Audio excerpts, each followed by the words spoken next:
not even really sure who this video is going to be a response to. It's all very confusing. I'm very confused at the moment, which is probably why I've got a hat on actually in the house.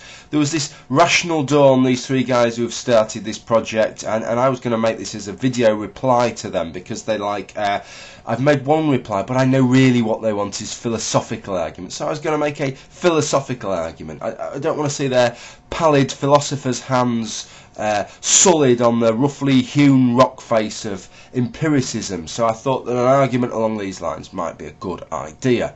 But then their slightly smug project has been countered by another slightly smug project. I was watching on the news this morning, and apparently that global smugness scientists reckon that there's been the biggest day-on-day increase in smugness since records began in 1872. So I don't really know where to align this video, really. I did say to James I'd probably post this as a response to his, so I'm probably just going to go on that. I don't know. I'll probably make the video and then sit on it like some kind of giant digital egg for the rest of the day and then decide what I'm going to do. So anyway, what I'll do is I'll present the argument and just leave it at that.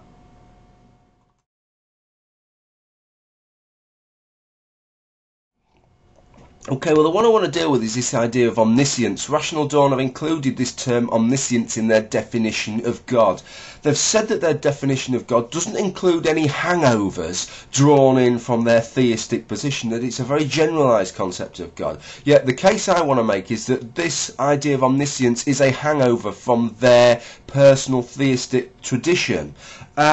What I'm going to do is I'm going to present two arguments. One, an argument to show that God doesn't have to be omniscient, that you could have a God that isn't omniscient, and the other argument then is to say, well, how does God know, and how do you know that he's omniscient? Okay, so step one, I'm going to take two arguments. Step two, I'm going to amalgamate them.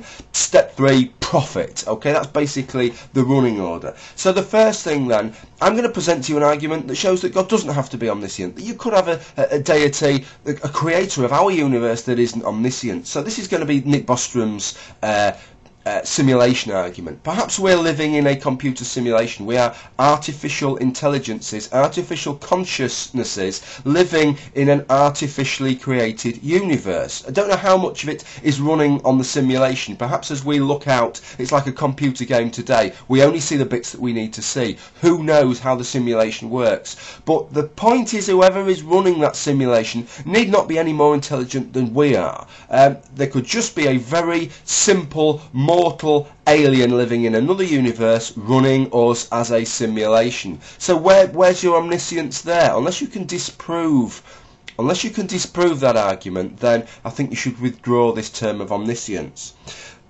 But perhaps you know you've included omniscience because you know that your God is omniscient. So this is where I want to get on to the second point. The first thing I have to ask you is that even if God knows everything it's possible for him to know, how does he know that he is omniscient? You see, it seems to me that you've got two categories of God.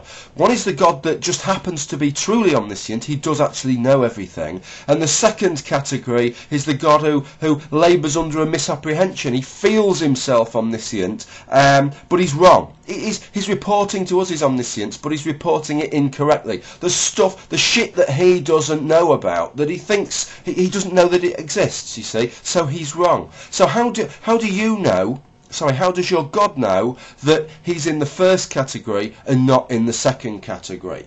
And how would God ever be able to put himself in the first category? Because he would never actually know if he is a genuinely omniscient God. He feels omniscient, but how does he know he's a genuinely omniscient God and not a God that is deluded, is working under a misapprehension, who's labouring under the false belief that he is omniscient?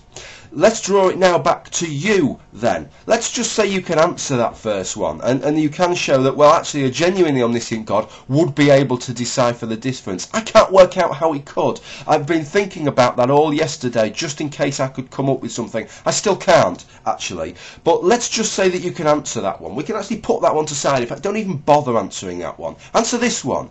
How do you know that God is omniscient? Even if he's written it in a book, even if he's revealed it to you, how do you know that the God that actually you believe actually exists and started our universe is the genuinely omniscient God, and not the God that's labouring under a misapprehension and falsely reporting his omniscience to us. I don't understand how you know that. Furthermore, if I was God and I'm not omniscient, I might try and big myself up. In fact, I think I probably would big myself up and try and suggest to you that I'm omniscient when I'm far from it. So how do you know there's not this third category, that God isn't actually, he knows he isn't omniscient, but he says he's omniscient anyway, just so that you'll think he's even better than he actually is. So I'm really interested in that. You've chosen this term omniscience, and look, I appreciate the position you're in, because if you didn't include omniscience, people would say, well, you're being even vaguer.